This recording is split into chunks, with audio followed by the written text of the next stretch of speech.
Welcome to the Zach of All Trades podcast, where we dive into business, life, growth, and everything in between. I'm your host, Zach Rumfield, and here we're going to talk about the big dreams, the everyday grind, and the inspiration that pushes us forward. Whether it's chasing down your goals, learning from challenges, or exploring new ideas, this is a place for real conversations about building a better life and a better future. Let's get started.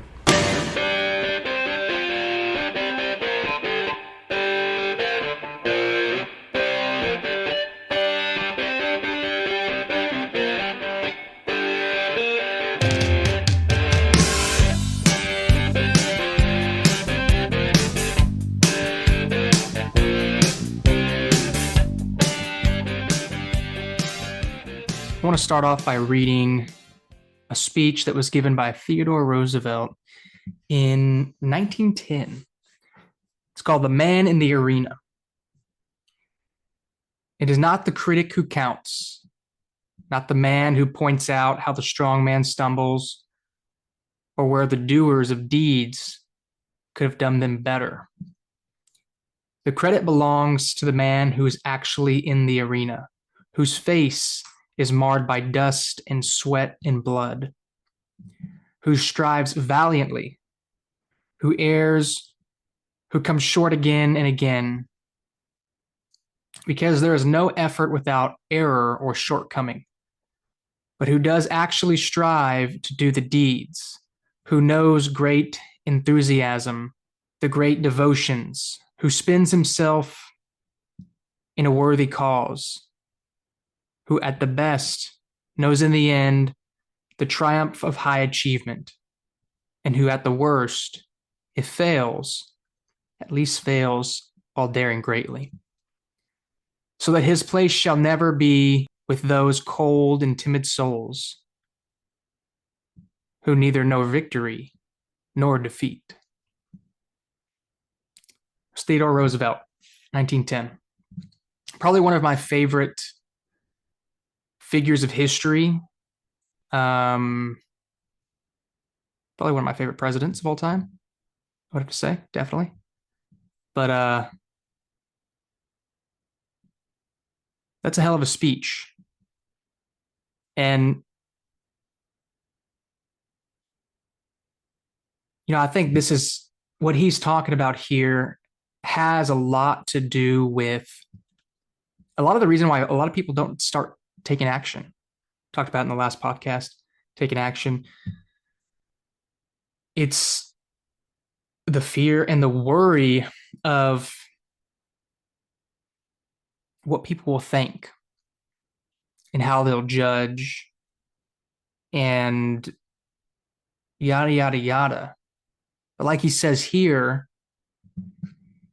it's not the critic who counts, not the man who points out how the strong man stumbles, but the credit belongs to the man that's actually in the arena.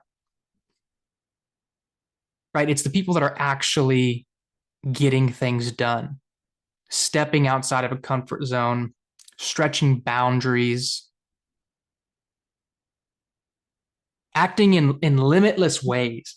And this is exactly the kind of man he was. And it's exactly the kind of man I strive to be. I want to be the doer. I want to be the one in the arena getting things done, striving for greatness. And I want to live the fullest life I can possibly live. And so, I live by a lot of these values, at least I try. And I come short a lot of times, of course. But I want you to think about, things that you really want to get done, things you really want to do, and what's actually holding you back from getting those done. Is it the fear of judgment? Because you're always going to be judged. No matter what you do, you're going to be judged. You'll be judged for not even doing anything at all, and you're still going to be judged. So as soon as you can get over that fact, as soon as you can get over that fear, I recommend you get over it pretty quickly. You start to take steps towards greatness, towards success, towards where you want to, where you want to be.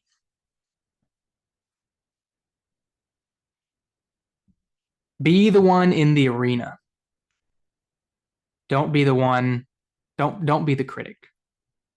Don't be the one afraid of the critic. Strive to be the one in the arena. So I just wanted to start off with that speech. It's one of my favorite little quotes right there. But what I wanted to talk about today is just kind of my journey so that y'all can get an idea of where I come from and what my background is. And, that way you can relate. I think it's really important to relate to people that are like you. So, you know, I come from a background, small town Texas, not necessarily small town Texas, but just, suburbs of Texas, maybe just outside the suburbs. Down in South Texas, I'm from Corpus Christi, Texas, and I grew up. I grew up there. I went to college there, and I grew up a country boy. I grew up hunting. I grew up fishing, and I grew up playing baseball. Those were my main things that I did. And hunting was a huge part of my childhood. I grew up first. I think I'm probably 5 years old when I got my first BB gun, maybe a little older. Red Ryder. It was either a Red Ryder or a Buck. You remember those Buck BB guns, those little lever action BB guns. Kind of feel like I had one of each. I was that kind of guy. And we would run around shooting cans. We'd run around shooting birds. We'd run around shooting everything. We would sometimes we'd shoot at our friends, which I don't recommend, but we did. And then slowly we progressed into the pellet gun. And pellet gun actually it holds a little lead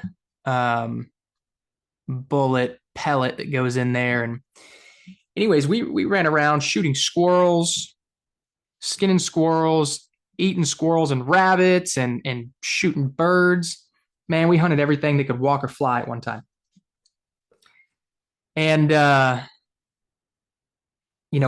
my dad, he had a deer lease that was way down in South Texas, kind of closer to the border, closer to Laredo, in Freer, Texas. And we grew up going down there and deer hunting and hog hunting down there.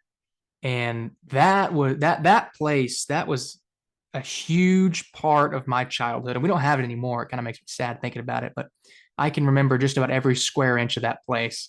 Uh, I shot my first buck when I was 10 years old on my 10th birthday, actually. Gun that I probably used from the time I was about 10 and still to this day, it was a 30-30.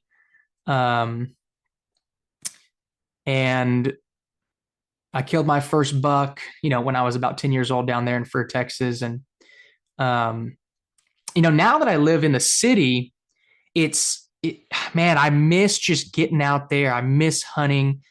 Yeah, I don't necessarily love the city. I live here now. It is what it is. I'm working my way, eventually to get back out of the city, but I'm here now.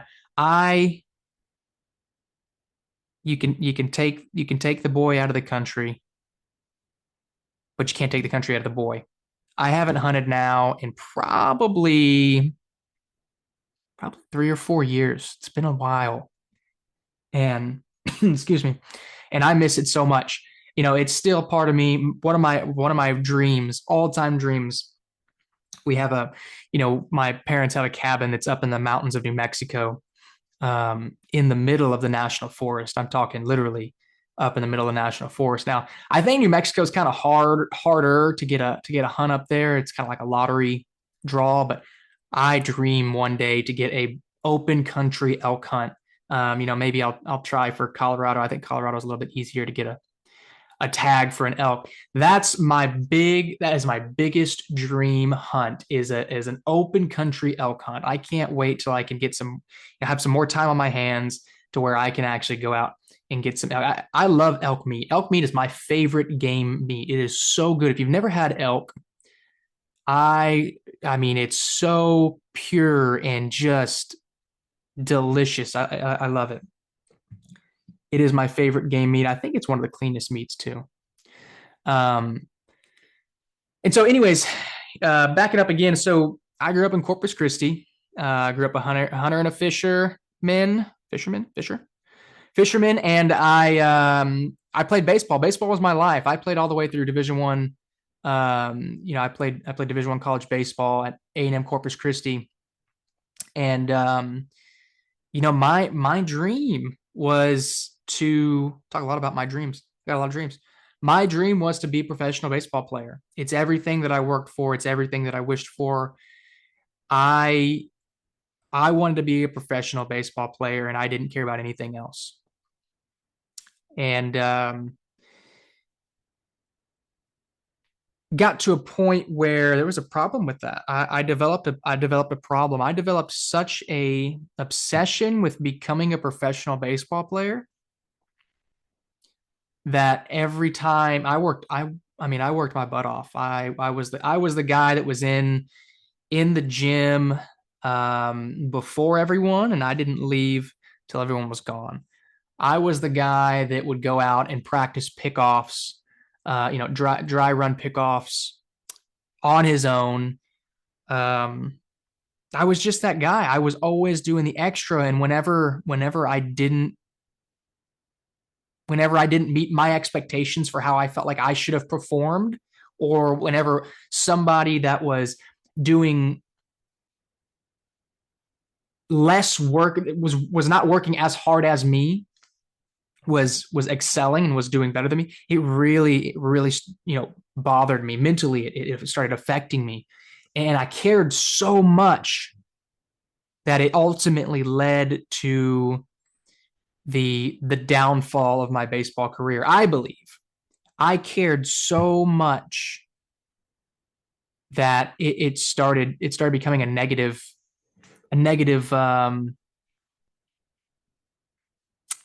it became negative for me. I cared too much. I didn't learn how to develop a mindset of, you know, ultimately don't care about the outcome. You work hard, don't care about the outcome. I didn't learn to develop that mindset until I was probably 22 or 23 now. And actually I read a book. I might have it up here in the yeah, I think it's Mark Manson's The Subtle Art of Not Giving a Fuck. That book changed my life. Excuse my language. I don't like to cuss on podcasts. That's the title of the book though. That book changed my perspective on life forever. So I absolutely recommend whoever, if you're listening to this, I absolutely recommend you read that book. It changed my life, my perspective on life forever. And I still to this day will go back to that book and start rereading it. And when I feel like I'm slipping and I'm caring about too much, because I'm the kind of guy that will care too much. So rewind again, back into college. So I played college baseball at A&M Corpus Christi. I actually got an opportunity in 2018, summer of 2018. I played for the Savannah Bananas, who are now a really big deal. You may have heard of the Savannah Bananas before.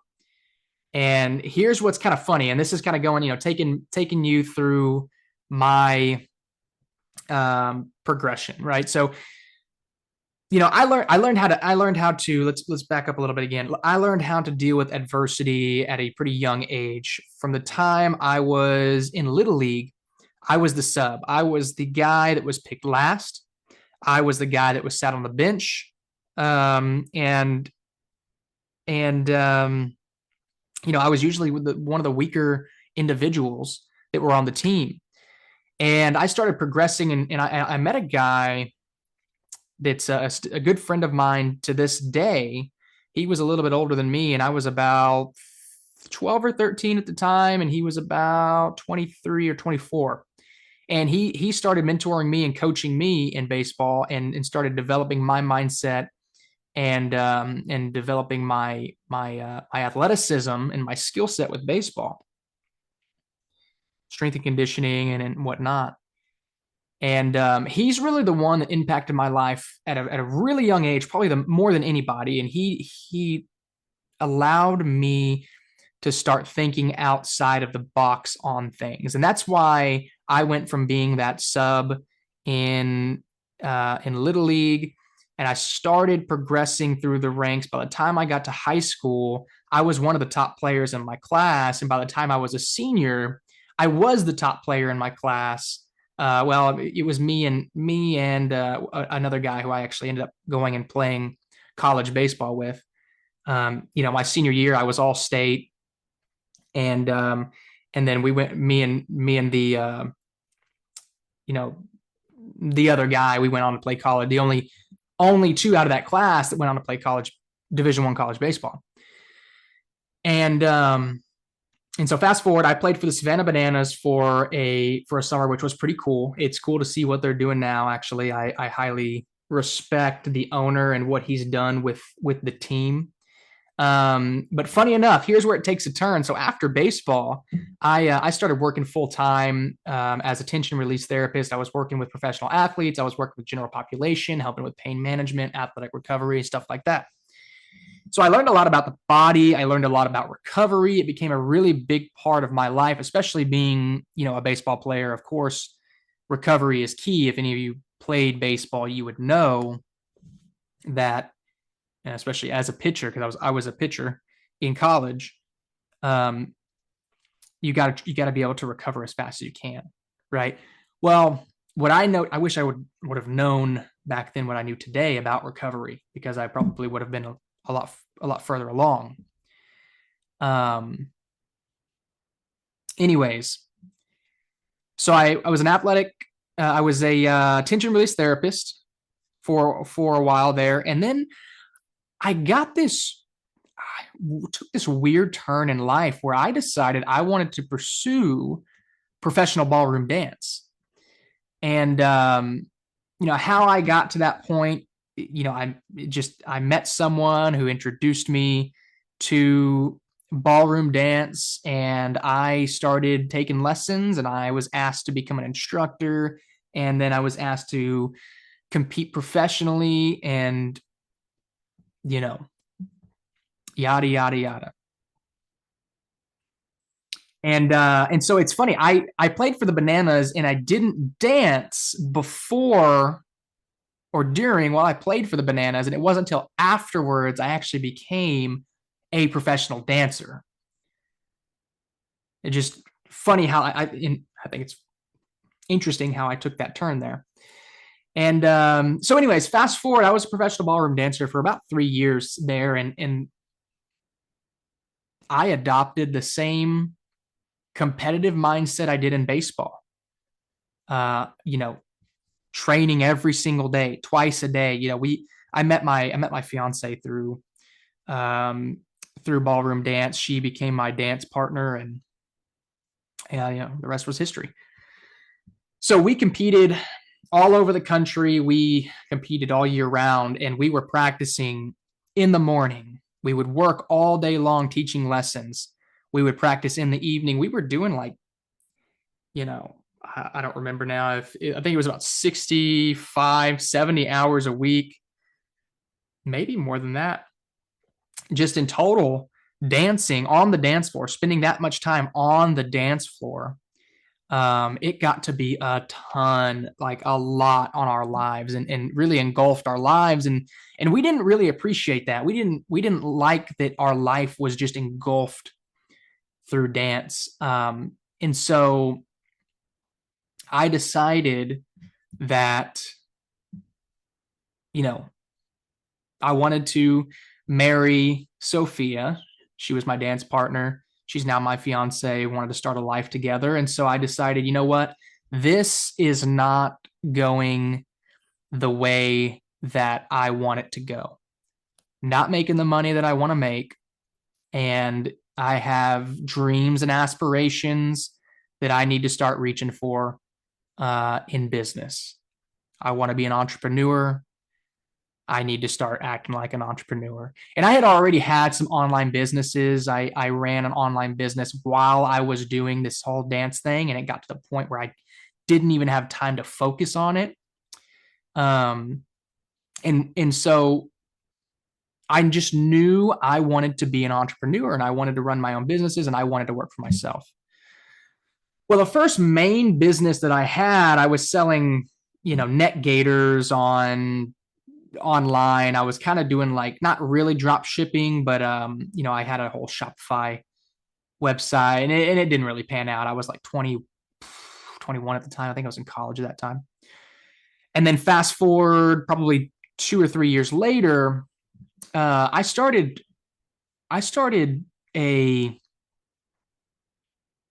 kind of like a health and wellness website business online. And what I was doing was I was hosting somatic breathwork sessions online.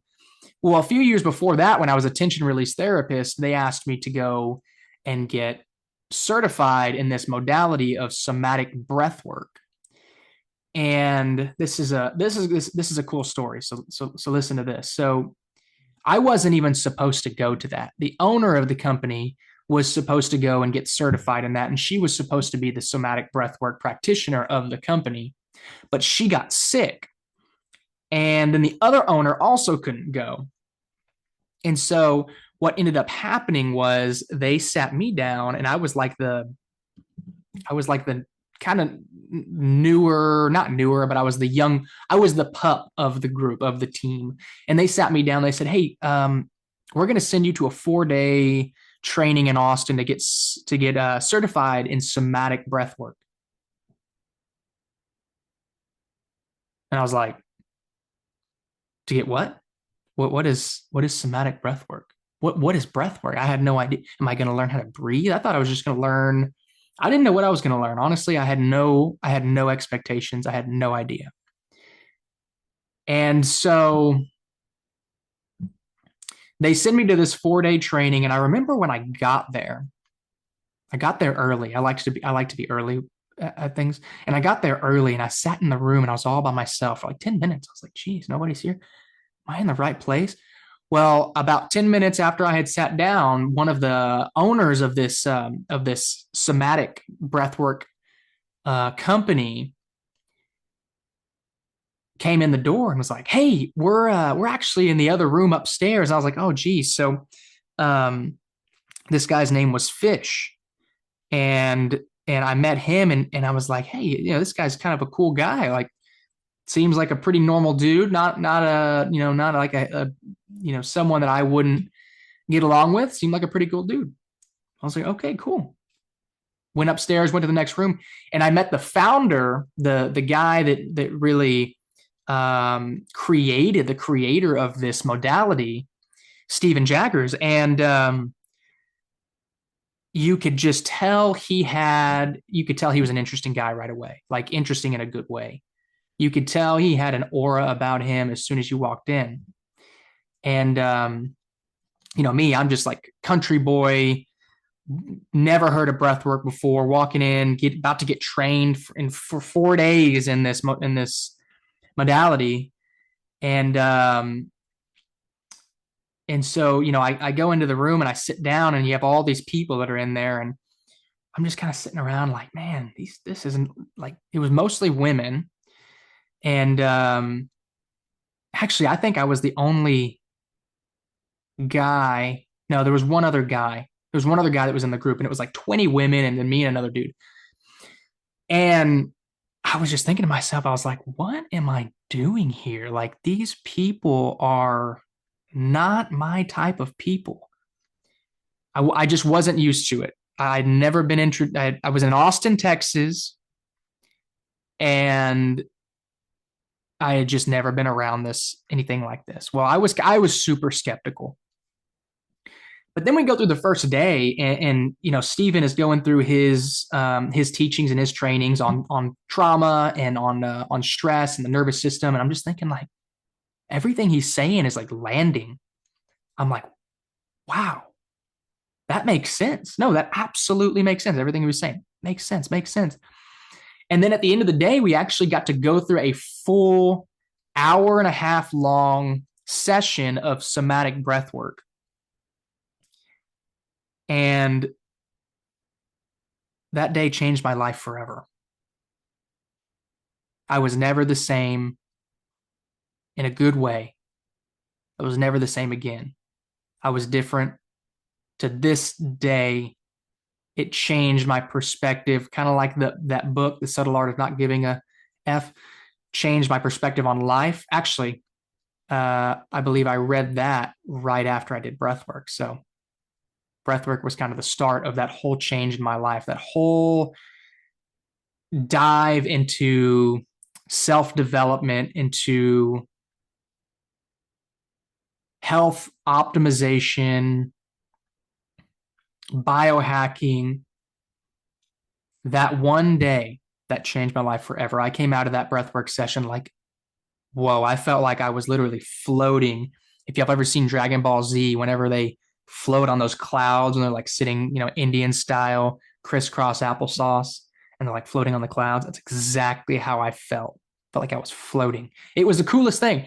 And I've never felt so calm in my life.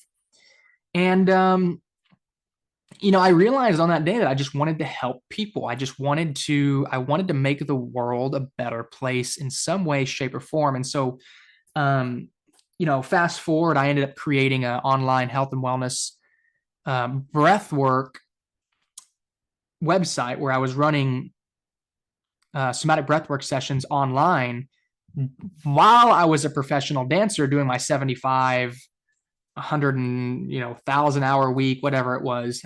We were dancing way too much, and I just could not keep up with the grind. I couldn't keep up with this company, so I tried to alter it.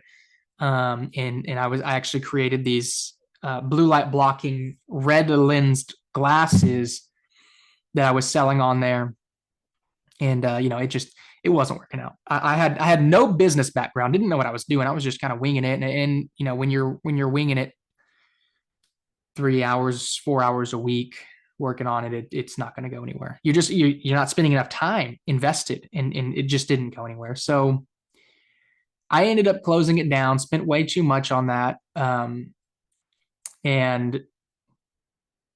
just kind of moving on from there when I realized I couldn't keep up. So fast forward a little further, I decided to retire from professional dance. And in the last podcast, this is kind of where I picked up on where I went.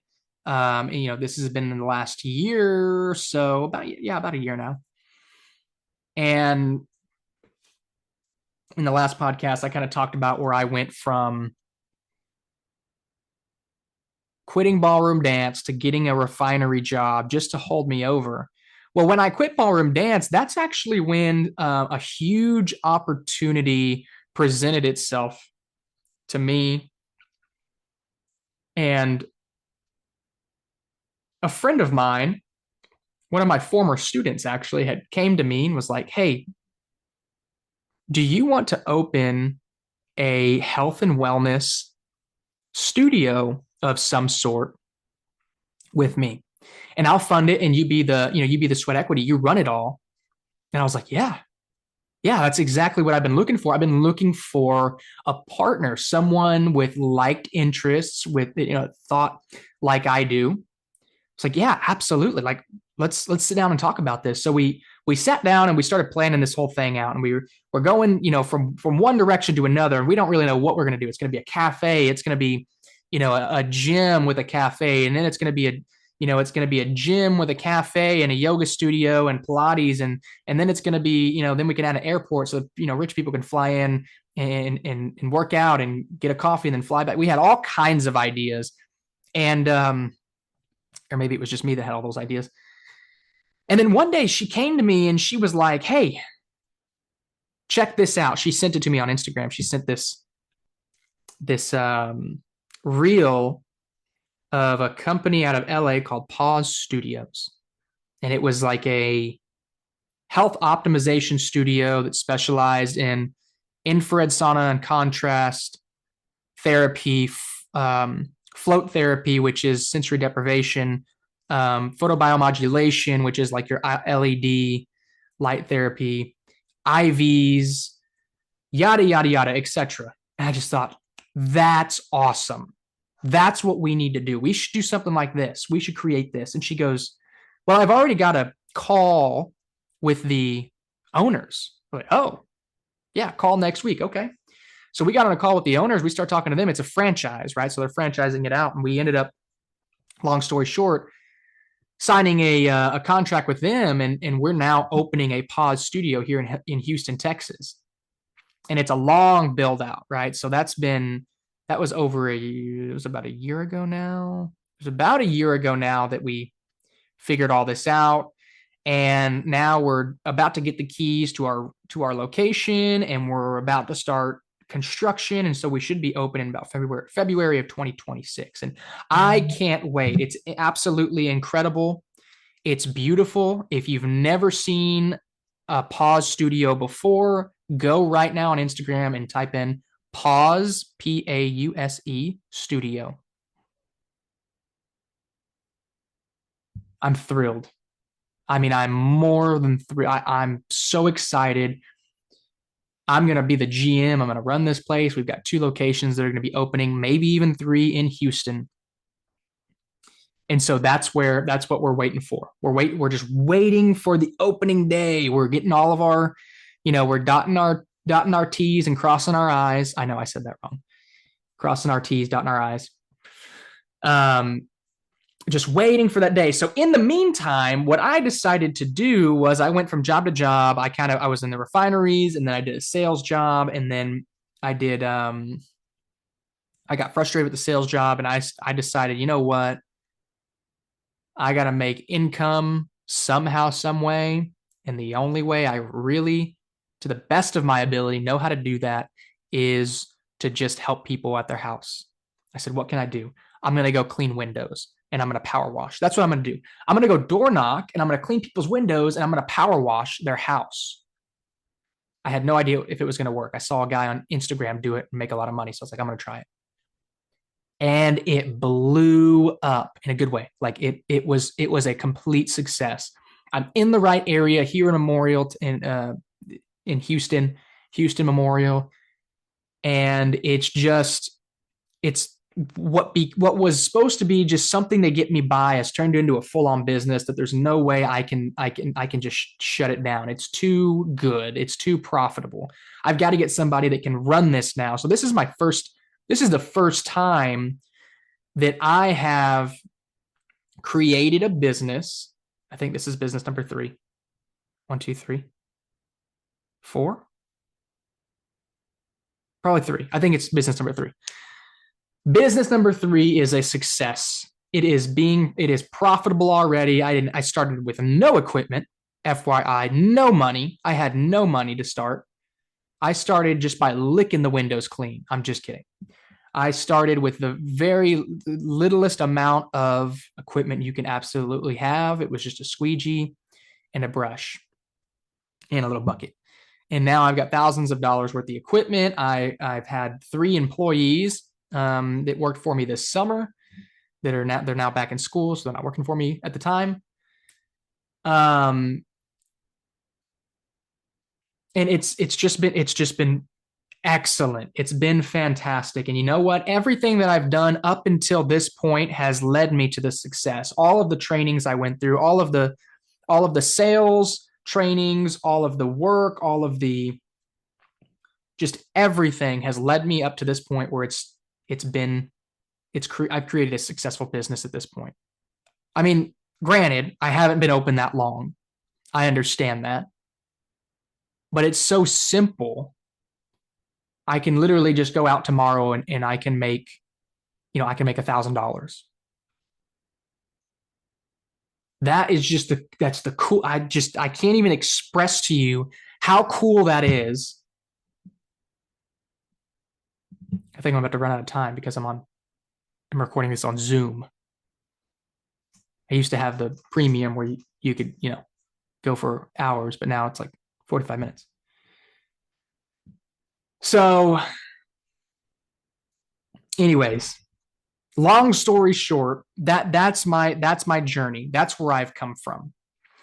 I come from small town country boy, hunting, fishing, baseball, all I knew, to move into the big city, tension release therapy, sports recovery, somatic breath work, into ballroom dance for 3 years, into refineries, sales, and now I'm running my own exterior cleaning business and about to start a beautiful, super expensive, incredible health optimization studio in Houston, Texas.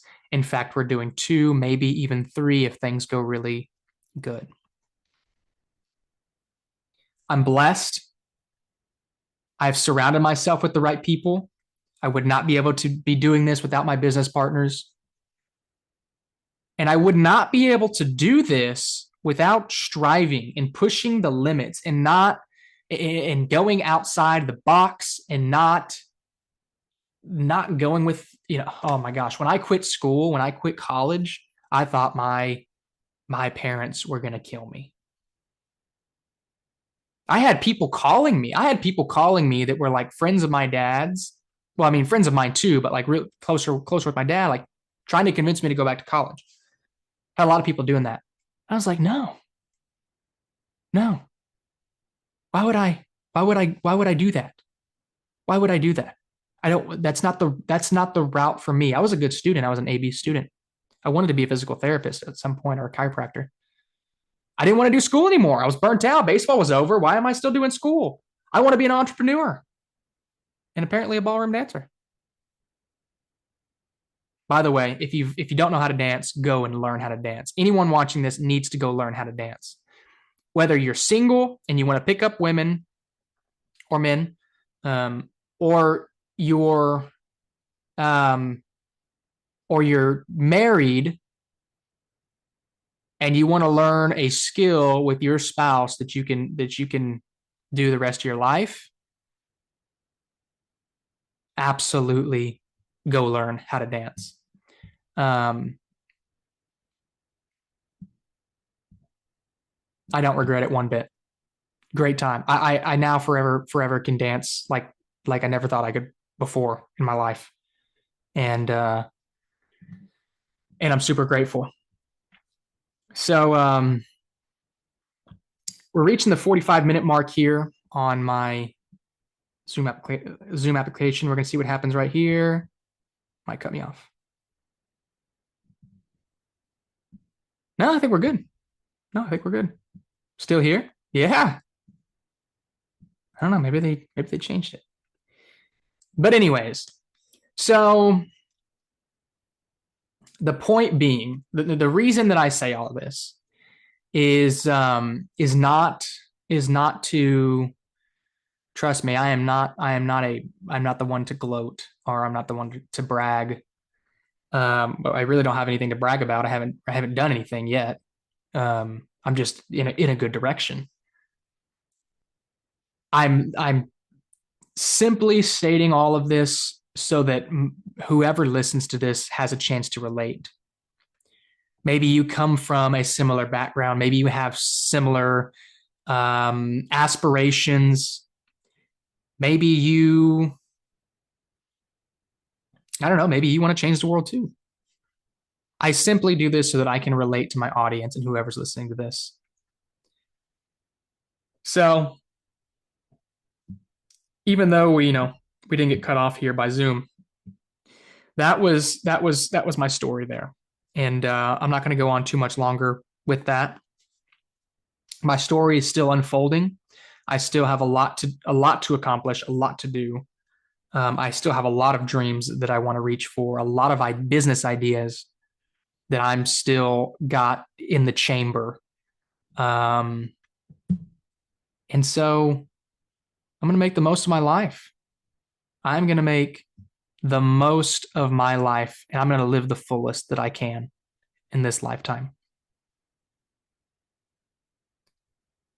So, anyways, that's my spiel. That's my story. If you find inspiration in that, I'm happy. If not, I'm still happy. Uh, so, anyways, thanks for listening, and I'll catch you all in the next one.